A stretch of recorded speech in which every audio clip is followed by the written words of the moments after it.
And did those feet in ancient times walk upon England's mountains green? And was the holy Lamb of God on England's pleasant pastures seen? And did the countenance divine shine forth upon our clouded hills? And was Jerusalem builded here among those dark satanic mills? Bring me my bow of burning gold, bring me my arrows of desire, bring me my spear, O clouds unfold, bring me my chariot of fire.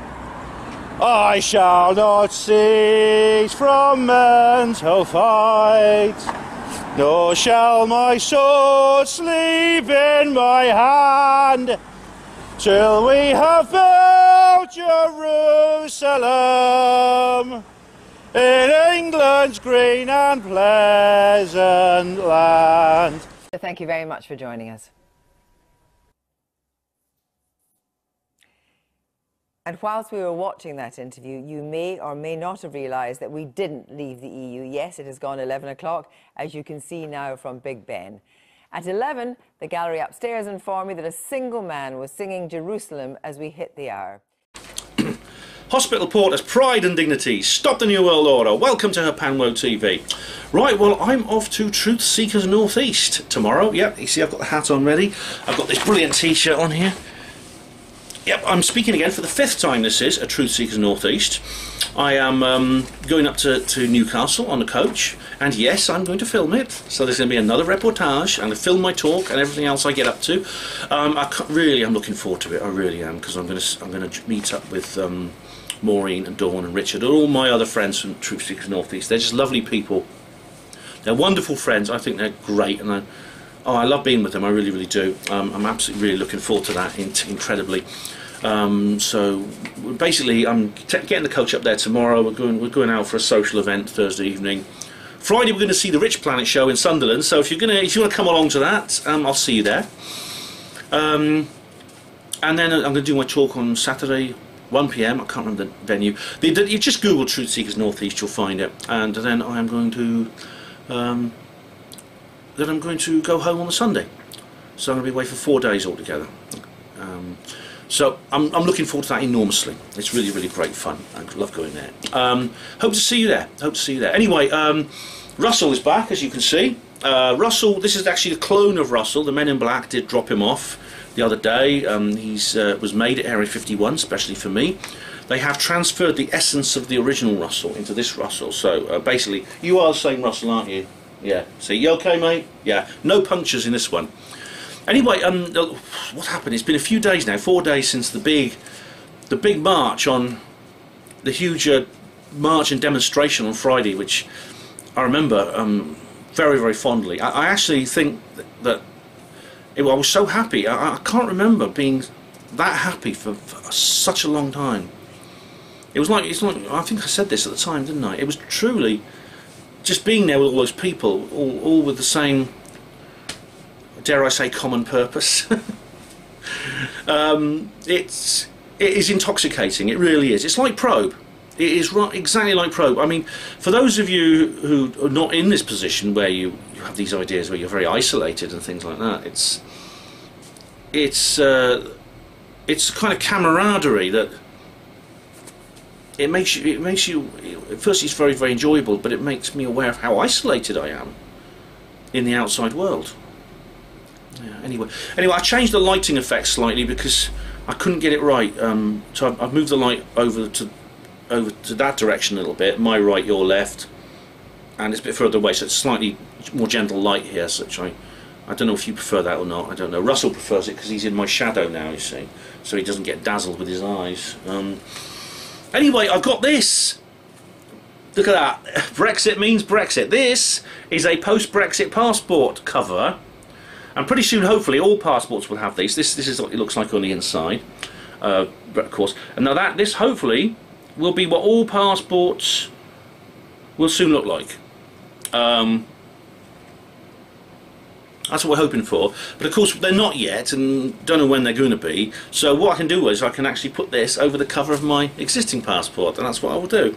I was on Facebook saying, "Oh, you have to take it out of that cover to get your passport scanned." You know, this Ramona on Facebook was saying the other day, and I said to her, "Well, I don't mind. Look, as you know, when I went to Copenhagen, passport control these days is like an electronic turnstile. It takes about 20 seconds. I'll live with that.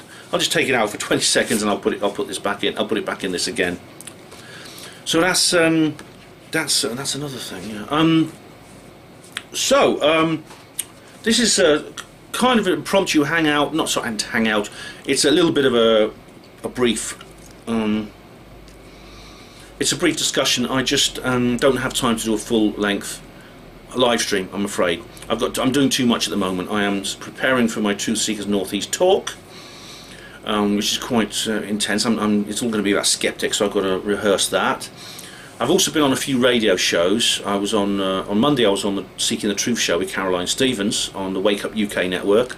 Last night I was on the Kev Baker show on the Truth Frequency Radio network. And this evening I'm actually on Project Camelot with Kerry Cassidy. It's possible actually I'll upload this video before that is on, in which case you can still go and catch it. Either way it'll be recorded, but you may be able to watch it live. Anyway, I'm just going to get something to drink. One moment. Excuse me. Will I just grab this? Right.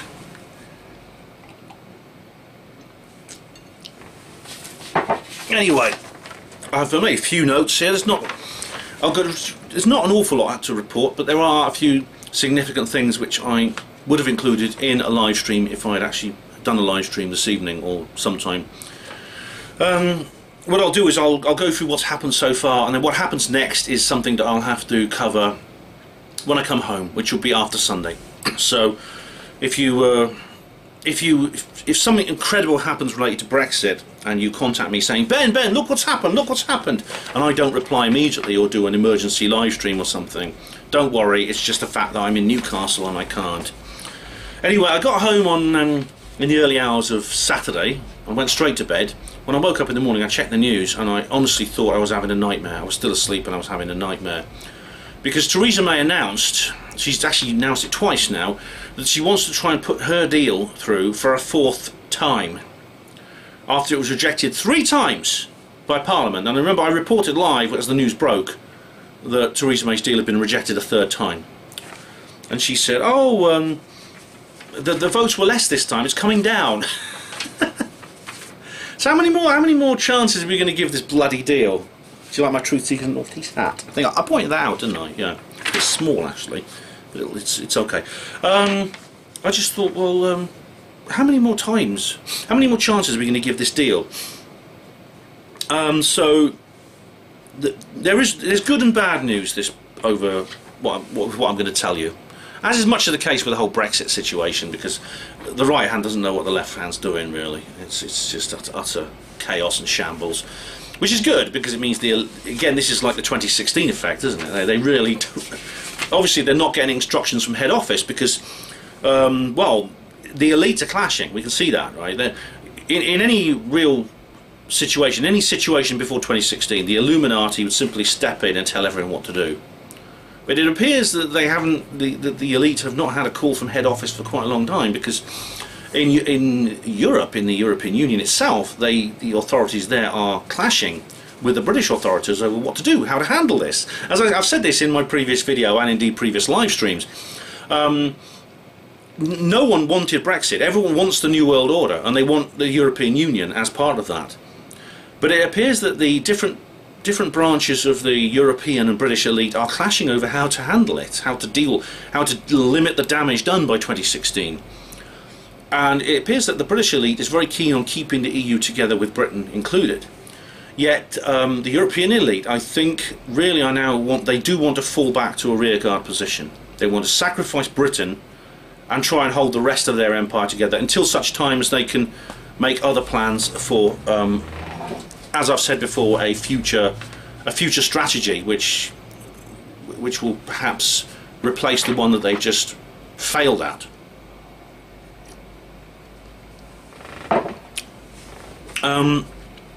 It's an important point, actually. I think I did make this at the time in the last video, but I'll say it again anyway. Brexit is just the first step. Brexit is not the war one, it's the battle, it's the first battle one, but there's so much more. I mean, as Caroline was saying when I interviewed her, things such as the Lisbon Treaty, the military unification plans, these things still exist. They are still there even after Brexit. So even in a post-Brexit situation, we're still governed by the Lisbon Treaty, and we need to repeal it separately. Also, the military unification thing is going to go ahead even in a post-Brexit world. One of the speakers on stage yesterday was talking about the guy with the beret. He was talking about this sorry, not yesterday, on Friday. He was talking about it. He was saying that these things are still being planned, even in a post-Brexit world. They're still going to do it. But it appears Brussels now have made a lot of noises indicating they want a no-deal Brexit on the 12th. They want the no-deal Brexit on the 12th. May's going on about her deal. I'll tell you more about that in a minute. She's going on and on about her bloody deal. The MPs are going on about her deal and about avoiding no deal. I think hopefully the decision will be taken out of their hands and we will simply be kicked out on the 12th of April. That is my sincere hope. Whether it happens or not, we will find out. We'll know by next Wednesday, and I will be covering that. Okay, I will be covering that. The final say has to come from the European Council. The European Council of Nations consists of the heads of states of all member states, and well, if Salvini and Orban and those people do not block this, I want to know why not. But because they've been saying all along that they support freedom, they themselves are pro-independence for their nations. So what the hell would they do in not blocking it? So, and indeed, even old Tusky, Donald Tusk, has actually said. He said that he won't let the Britain hold the EU to ransom, which is an interesting thing. It implies the EU is in danger. So I think they may well force us out with a no deal on the 12th of April. I hope that's what's going to happen. There's certainly they've planned for a no deal Brexit on the 12th of April. So, well, that is the ideal scenario. Is we simply get a no deal Brexit on the 12th of April. Then we'll find out what's going to happen. Now. Another update is the Ramona petition, the one I talked about, where the Ramonas got together and they signed urging the government to revoke Article 50. It's a dirty trick which they played before in 2016 when they got 4 million signatures in 2016 to simply cancel the referendum result, and which is again pretty disgusting. I'll say more about that at the end because I've got to cover some personal stuff today. Actually, I want to get it out of the way. But the new Ramona vote, which had 5.4 million signatures last Friday, now has 6 million signatures. 6 million. Yes, that number has come up again. Now what this means is... oh dear, this is controversial, but what this means is, and you might, I think I'm being a bit facetious here, and I probably am, but what it means is that if you're a Ramona and you know someone who's a Leave voter, on top of all the other evil things you can smear them with, right, you can now add to the list that we are now Holocaust deniers. See, that's what you can do now. Right, so it went on. Now, yesterday was an absolute right bundle of laughs. More indicative voting, another round of indicative voting. There were 4 options on the table, which were the 4 motions. One was by Kenneth Clark, Bilderberg Group. Yeah, now, one of them was, there were 4 options. One, a permanent trade bloc with the European Union. This would basically, this has been known as Norway 2.0. We would have a similar relationship to Norway. In other words, we would not be a member state in it. We would not be part of the political federation, but we would have a kind of associate membership. We would be in the common market. We would be in the customs union, things like that. We would not be part of the European Monetary Fund or the European Central Bank, but in many ways we would still be attached to the European Union. That's the permanent trade bloc, which seems to be favoured by some of the Ramonas now. Labour are going for this one now. Another one is the temporary trade bloc with the European Union. Now that sounds better, doesn't it? Just a temporary trade bloc, not a permanent one. Just a temporary one, then we're completely free. But actually, it's much worse, because the temporary trade bloc is actually the fundamental part of Theresa May's deal. And as I've said before, Theresa May's deal is a return ticket to the EU, to full EU membership. If that goes through, if this deal went through under a temporary trade bloc, what happened is we would have Brexit then for about 18 months, and in those 18 months, the European Central Bank and everyone involved would make our life a living hell. We would have the punishment beating to end all punishment beatings, until within about 18 months we'd come crawling back to the door, bruised and pouring with blood, cap in hand, saying, "Could you please let us in? We surrender, let us back in." And then the EU will open their door and say, "Yes, please, you're welcome back. Come and take your seat at the table again." Okay, that's true. That is the purpose of Theresa May's deal, for us to get a quick in and out, basically to make Brexit unworkable, so that we end up back in again as a member state. The third option of indicative voting was a confirmatory referendum. That is what's known as, rather jokingly, as the people's vote. Now this is not quite as bad as it sounds, because it was included in the footnotes that any confirmatory vote would not include a revocation of Article 50. So basically it would simply be getting the public to vote on what Parliament's just been voting on. So there would be no option to reverse Article 50 and cancel Brexit. I'm not saying that will not possibly happen again. We're looking like we're a bit safer from it than we used to be, but it's still a danger. It's still a danger that someone will come up with that, and it may end up on the table. So don't discount that yet. But the confirmatory referendum, right? And then the other one was an attempt to solidify. Sorry, the last one was the no deal. The last one was the no deal, leaving the EU as part of a no deal. Right, the results were all four were defeated. When old Mr. Speaker read out the results, I was laughing my head off, and he had a half smile on his face.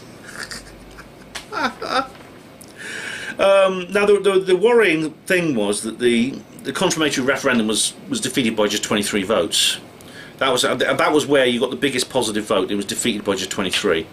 That was worrying. It was also, I was disappointed that the no deal option was very, very decisively defeated by about 85 votes. I just want to add a little bit extra now. This is some information that came out after I shot the main scene in the film you're currently watching. And this is a new bill that's been presented by Yvette Cooper, who was actually a rival of Jeremy Corbyn in the last Labour leadership election. She very nearly ended up as being leader of the opposition. This is her and a cross-party of MPs have put forward a bill to prevent a no-deal Brexit. Parliament agreeing to a no-deal Brexit. Now, this would mandate the Prime Minister to ask for an extension to Article 50, rather than just making it her own decision. Now, a couple of weeks ago, there was an indicative vote. Sorry, in the last round of indicative voting, which was last week, the MPs did decide by a majority, I think of just 4 to 6 votes, that they would oppose a no-deal Brexit. The thing about it is, two problems with that. Firstly, it was actually a motion. Sorry, I've got to correct myself. It was before the indicative votes. It was actually a motion that came before them. It was not a bill which was then put into law. A parliamentary motion is not the same as an act of Parliament. Yet the fact that Parliament chose that is worrying. Now, Yvette Cooper's going to push forward that advantage by turning it into a full act of Parliament. And what's going to happen is that they're going to vote on this probably tomorrow, so I'll probably hear about it when I get to Newcastle, about whether Parliament actually agrees to make it law that the Prime Minister cannot take Britain out of the European Union on the 12th of April.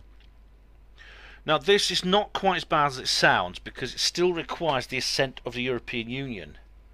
But what it could do, it could pave the way, unfortunately, for another motion, which could be if the EU want to kick us out, insist on kicking us out on the 12th, and we have a parliamentary act that prevents us from leaving on the 12th, a third option could be, and this is something that both sides will agree to, both Parliament and the EU will agree to, a unilateral cancellation of Article 50. And I talked about this in the previous video about the protest.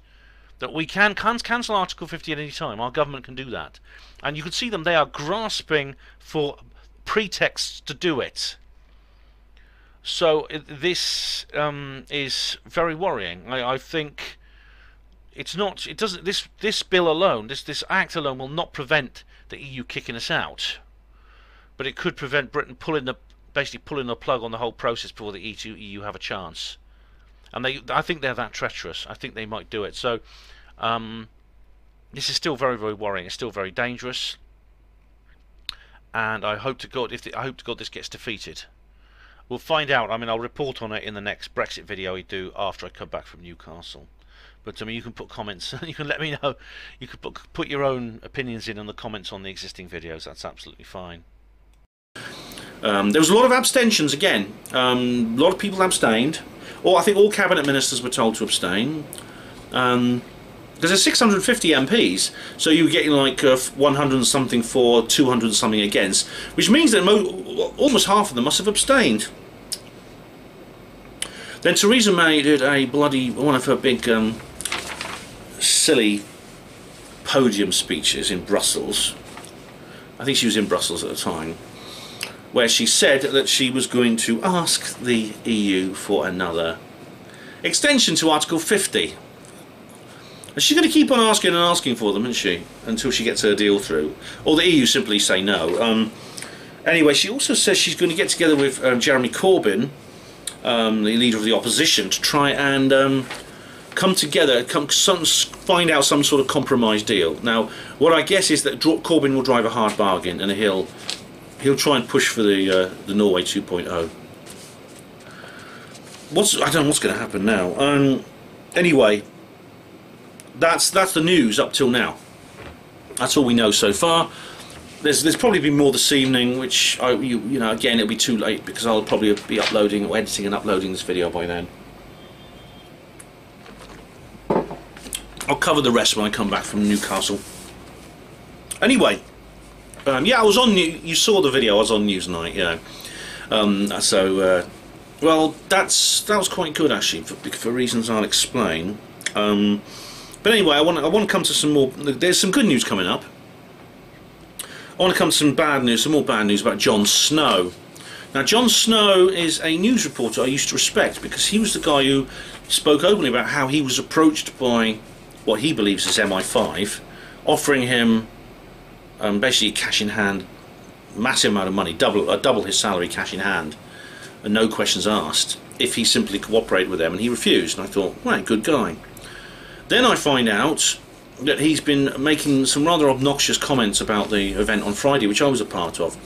He said, "I've never seen so many white people in the same place." And, well, you might think, what's bad about that? It's factually true. As I said at the time, I said nearly everyone was white. That's true, were white people. And I said there's nothing wrong with that.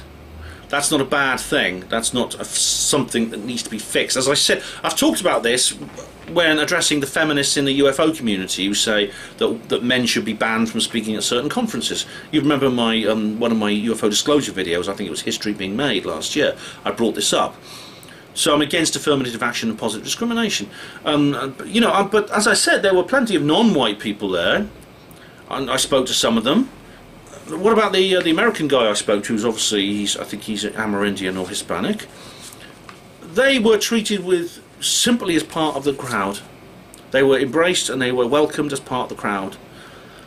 Honestly, I heard the following day there had actually been some arrests up near Trafalgar Square later at night, and indeed I'd seen some of the Democratic Football Lads Alliance crowd wandering up in that direction towards Downing Street and up the Whitehall. And of course they do actually have those guys do have a reputation for getting a bit rowdy when they've had a few drinks. You know, but during the actual protest itself, there were over 1 million people there. I'm sure there were over 1 million. Having seen lots of the videos, I've viewed many of the videos now. Everyone was shoulder to shoulder from Westminster Abbey right up to Downing Street. There were 1 million people plus there. Everyone was happy, everyone was easygoing, everyone was was respectful. Everyone was just having fun. I mean, I just go up and speak to people. You could just go up and talk to complete strangers, and it was like really wonderful. I spent a lot of time talking to this rather nice lady, actually. Don't look at me like that. But I did spend a lot of time talking to this rather nice lady, who'd come all the way from Epsom in Surrey, and yeah, I'd not met her before. We talked for several hours, and it's just like it was like a big family. It was like being part of a community of people who united in the face of adversity, on the same wavelength. And there were black people there. There were some Asian people. There were some Chinese-looking people. There were several people who, by their dress and hairstyles, I'd say they were Muslim. But Jon Snow says, "Oh, there were so many white. I've never seen so many white people in the same place." And there's a racist insinuation there. There really is. And this is typical of what we've seen. I mean, I cannot bear to watch the mainstream media sometimes. So, I mean, I hardly ever watch telly now. There's a TV in our house. The other two guys watch it. I hardly ever bloody touch it. I hardly ever look at it. I just can't. And of course, the stuff arrives online. I can't bear to watch it. It's just awful. It's just horrific. I mean, Question Time, BBC's Question Time. I literally, I can't bear to watch it. But I mean, there's some good the good bits always end up online. I was in my video why 2016 matters, and I'll put a link in the description box to that. I talk about the thing with Richard D. Hall and his video and his DVD that ended up in the inbox of Barry Gardner, and I talk about that because that came up on Question Time. But you know, apart from moments like that, it's awful. I mean, there's this phrase you might have heard called a wall of gammon. Now, this is the most horrifically racist statement imaginable. Now, what it is, I thought it was invented by Kevin Logan, because I do watch Kevin Logan and Christy Winters, and I just can't. I mean, I thumb down every one of their videos, almost every one of their videos. I think they're awful people, but I disagree with almost everything they say. But I just can't help enjoying their output in a perverse kind of masochistic way. And I always thought this idea of gammon, and Kevin Logan often uses the word gammon, wall of gammon, etc. And I thought he just invented it. It essentially, what a wall of gammon means, it means a large number of white people in a studio audience in a TV. Now, if you're in a studio audience, I mean, I've been in a TV studio before. There's lots of bright lights everywhere. That's the first thing you notice. You go in. You can't actually see it if you're watching the telly, but it's almost dazzling, the light that's coming in at you. And under those conditions, as you may notice on TV, the skin of white people's skin is a mixture of colours. There's a bit of blue, a bit of white, red from the blood vessels under the skin and everything. And in those lighting conditions, the red comes out much more. So everyone looks rather flushed and looks rather pink. And you may even see that with me now with the light I've got now. I've moved the light back actually to try to avoid that gammon effect. But white people do look like pieces of gammon in those circumstances. And so the phrase wall of gammon was coined for white people in studio audiences who put their hand up and they object to anything some complete globalist knobhead is saying on the panel. But it's incredibly racist. It really is. I mean, let's cut the crap, okay? You can be racist against white people as well as black people. And honestly, if anyone says something like wall of chocolate or something to describe, you know, the audience at a Barack Obama rally, for example, which you could say because it was lots and lots of black people there. If anyone used a phrase like wall of chocolate, that to me would be, I would never use that phrase. I think that would be equally disreputable. And they use the phrase wall of gammon with gay abandon. It's really insulting. I'm still going to watch Kevin Logan though. He's got those ginger cat called Rory Cats, who often appears in the screen. It's all a bit like Russell does with me. I've got an alien. He's got a ginger cat called Rory Cats. Right, more good news, guy. The English Democratic Party, which is it's a minor political party, doesn't have any real influence, doesn't have any seats or anything in Parliament. I think it might have a couple of councillors, local councillors, but they have gone to the High Court to challenge the government on the point I made on Friday, that the Article 50 Act had not actually been amended. If you remember, this actually came up, and it actually came up on. It was someone sent this to me, and I shared it with Caroline Stevens, and she was very interested in it.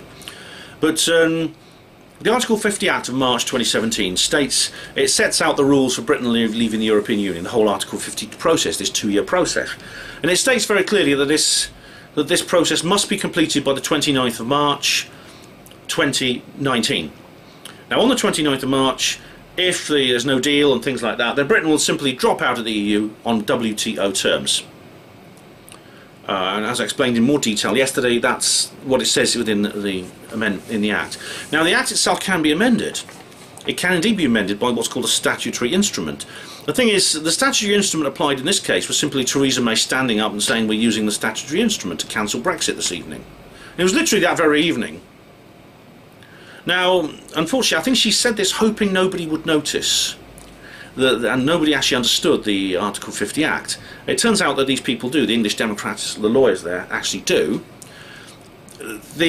Any amendment to the Article 50 Act can only come about through another Act, which means that simply standing up and saying we got the statutory instrument is not enough. You have to present it to the House of Commons as a bill, then it has to be passed by the House of Lords. It has to be full parliamentary act. It has to be signed into assent by the Queen, everything. So basically, the government are lying again.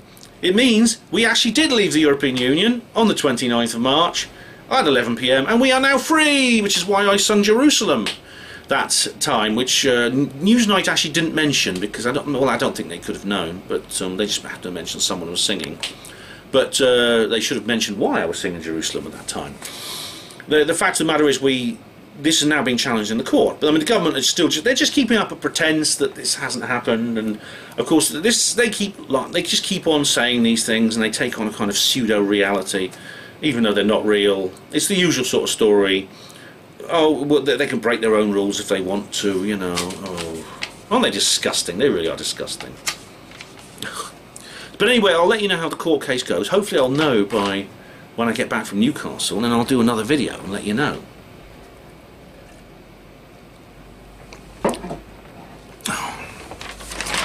I've got to say a few words about my father. I mentioned him in my message to Steve video. I'm trying to I'll just give you a bit. He is a Ramoner. He is a very staunch Ramoner. He was one of the 6 million who signed that bloody petition, and he boasted about it proudly to me. I have decided just not to talk about this with him anymore. You see, I've tried to debate this with him ever since 2016. I've been debating it with him, and I've won every single debate. He's not been able to answer any of the points that I make, yet he steadfastly refuses to change his position. It's not that he supports the European Union and he doesn't want Brexit, it's that he doesn't even understand the issues involved. He simply repeats sound bites he's heard on the news, and he just doesn't want Brexit, and because that's what he's heard on the news, that's what other people have told him, etc, etc. He's like an NPC, a non-player character. He doesn't appear to have any real thoughts of his own on the matter. I think he is what Robert Anton Wilson would call a neophobe. He's simply terrified of change. For him, change is dangerous. It's threatening. It's uncertain. Well, of course, change is always uncertain, but it represents a danger. It represents insecurity, instability. Whereas the status quo is the opposite. He likes the status quo. The status quo represents certainty, security, stability. I once asked my dad, actually, I said, have you ever in your life, I said to him, ever done anything motivated by a sense of principle? He replied, no. He immediately replied, no. I've found myself feeling very frustrated with him, because I think I said, you remember I made a video called what does Vermerneyserm mean?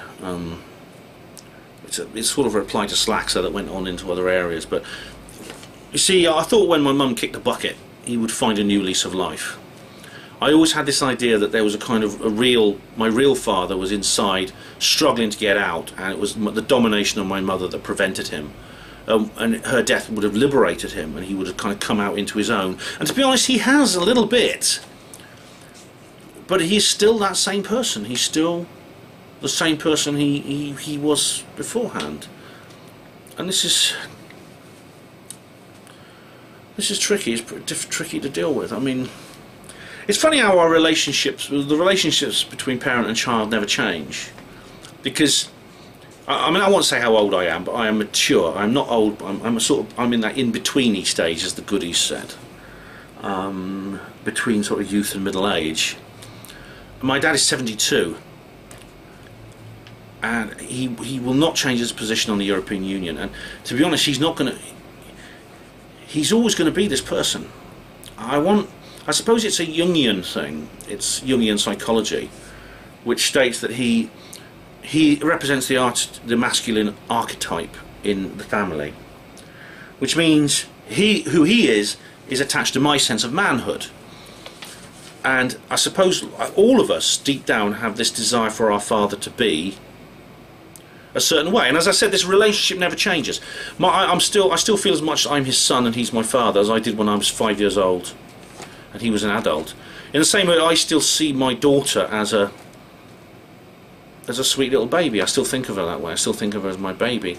And I think if I live to be 100 and she's like 80 odd, I'll still I think of her as my baby. But my dad, you know, my dad, I suppose because of this Jungian element to our psychology, we all deep down want our father to have positive masculine traits to their personality. By positive masculinity, what I mean by that is strength, courage, virtue, and wisdom. Those things are positive masculine traits. And I have to say, my dad has none of those things. He's devoid of them completely. He's more devoid of them than almost anyone I've known in my close personal life. And that's my lesson, and nothing, that's not going to change. And I do love him, as a son would love a father. I do feel love for him. I feel filial love for my father, which is the main thing, because I felt none of that for my mother, as I've explained. My mother's death was one of the most joyous events of my life, in terms of joy, in the sense of a relief. It did. When my mum died, I felt like a weight had dropped from me. I really did. And I know that's an awful thing to say. I can't change that. That's the way I feel. And I talk in more detail. And maybe I'll put a link in the description box to that video. What does Vermernisum mean? My dad, I do feel filial love for my dad. But I can't respect him. I can't feel respect for him, because he lacks those positive masculine traits. To come to me and say I've never done anything in my life motivated by a sense of principle is just, it's astonishingly feeble. And there's other things that's happened in which he exhibits this cowering behaviour, like dealing with Steve, the guy I talked about in the Steve video. I have to learn to accept him as he is, and I have to love him without that respect. I can't feel that respect, but I can feel the love. Love and respect are two different things, but I've got to face it, I'm never going to respect him, and that's sad, but it's who he is, and I'm going to teach myself to accept him as he is, and to be at peace with him as he is. He has some good qualities. He has some decency about him, generosity, kindness, a desire to be decent, to treat people well, selflessness even, I'd say. Really, he has. He's I don't know if that's a virtue or a good quality trait, but he puts everyone else before himself. But he is who he is, and I've got to accept him for who he is. He's in good shape actually for a man his age. He's probably going to live a lot longer. He's fit, he's healthy, He's 72, but like I say, he goes to the gym and stuff like that. He rides. He doesn't ride his bike anymore, but he used to. But he goes to the gym. He's got a younger girlfriend. Well, she's 62, so she's a decade younger than him. I'm sure she keeps him youthful. She contributes to his stallion-like vitality. And I want him to be well because I do love him, like I said. He's actually been very good to me. And as I said, since my mum died, I discovered a new kind of relationship with him, which I never had before. I've grown close to him in a way that I couldn't possibly have done when my mum was alive. It's no exaggeration, and I say it in the Firmenison film, it's no exaggeration to say that when my mum died in 2006, for the first time in my life, I suddenly found I had a father.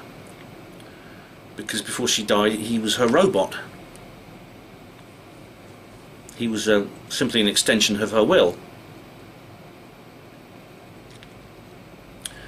Oh, it's sad. I feel better getting that off my chest, actually, and this is the only way I can really get it off my chest. And, well, you see, so really our disagreement over Brexit, me and my dad, is just really just a symptom of... I think I'm the one who really feels worse than he does. He doesn't really feel anything bad about me disagreeing with him over Brexit, but I feel bad about him disagreeing because it's just a symptom of a deeper problem between us. That this inability to communicate, the fact that he's this stubbornness, his stubborn insistence that he will stand by his position despite knowing, he must know logically that he's wrong because he can't defend his position. If I was unable to defend anything I say in these videos, and I do in the comment section, if I couldn't defend them, I would say so. I would say so, and I would admit I was wrong. And I did that over the Hollow Earth many years ago. I've done that over 20... frankly, the 2016 effect is an example of me having to change my mind. Because Everett knew... So I will admit I'm wrong. It's not my dad is stubborn and he just says I'm right and so. He's not aggressive. He's a very unaggressive person, but he just steadfastly refuses to change his mind. I mean, he's I won't say too much about him because I don't want to identify him, you know. But he comes from a family. He lived in Oxford when he was little, but he originally comes from a Bristol Welsh family, which I suppose you could call skilled working class. I mean, for those of you not in Britain, our class system is very stratified and very, very solidified here. But there's working class and middle class, and there's different types of middle class and different types of upper class. There's old money, new money, etc. There's a skilled working class and a precariat and an unskilled working class. And he's from what you call the skilled working class. He was an engineer his whole life. He designed equipment and things like that lots of people used. He married my mum. My mother actually was a Dutch woman who came over from the Netherlands in the 60s. She couldn't speak any English. She came over basically to work as an au pair and to study the language, and she met my dad and they got married. My dad was at university and they got married in the university chapel. I won't say which one. Again, I don't want to identify him. Interestingly, he has a different surname from me. If you're heading for Google, because for personal family reasons I won't go into, my surname has changed since I was very young. Okay, or say younger, because I'm still young, aren't I? But like I said, he's not. I decided. He came in and he mentioned something about. He came in. He came to visit me basically on Saturday afternoon, and he started to talk about Brexit, and I changed the subject. And I did it nicely, and I did it pleasantly. But I want to let him know I just don't want to talk about it anymore because there's no point, and he's not going to change his position. And I think one of the reasons I'm so passionate about this is because of my feelings for my dad. And you know what? Because I'm scared that if Brexit doesn't happen, he's going to gloat and I'm going to feel horrible. And I know that when Brexit goes through, and I say when rather than if, I will not jeer at my dad. I will not rub it in. I will not gloat. I will be dignified to him. But I don't know what he's going to do if it's the other way around. And I think that's what worries me. And I'm sure any psychoanalyst has probably worked that out already, saying, Ben, you know, Ben, I've picked your brains, Ben. You've been on my couch all the time you've been making these videos, and I know this is really all about your dad, isn't it? Okay, and maybe you're right. Maybe you're right, but what the hell? We all have psychologies, Jungian, Freudian, whatever it is, and you can make what you will of those, and I'm not denying you're wrong. But it doesn't mean that the other things I've said about Brexit are untrue. The factual things I've said about Brexit are untrue. Yeah. Right. Well then, it's time for me. I've got to go on and get rehearsing. I've got to again rehearse my talk for. I've got to rehearse my talk for Truth Seekers North East, which I'm leaving for tomorrow. I'm also going to have something to eat and sort of get ready and prepare myself for being on the radio or the TV, internet TV later, because I'm going to be on Project Camelot with Kerry Cassidy. So do watch that if you watch the recording if you haven't seen it live. I don't know what she's going to talk about. Kerry and I tend to ad-lib. I've been on her show a couple of times now, and we tend to ad-lib things. But now, my probe reportage I have not had time to edit because of Brexit getting in the way. Okay, and sorry about that, but I did actually record a reportage. It's audio only, but I intend to broadcast it on Panmo Radio. I will put it on Panmo TV and I will illustrate it with pictures. Okay, it's not video this time. I decided to do audio only for several reasons. Primarily because I wanted to make this another joint project with Panmo TV and Radio. But it's going to be. I'll get round to it eventually. So just to prove this, as I said before, Panmo TV is not going to turn into Brexit TV. It's just that at the moment this is something that is urgent and it has to be dealt with. It has to be prioritised. But I will eventually start making videos that are not about Brexit, I promise you. And the probe video is going to be one of them, and it is going to come. Okay, when I get round to it. Certainly sometime after I get back from Newcastle. So I might see you on at the weekend. You're very welcome. Say hello, come and say hello to me if you're there, and I hope you enjoy it. And if you're not, I hope you enjoy what else you're going to do.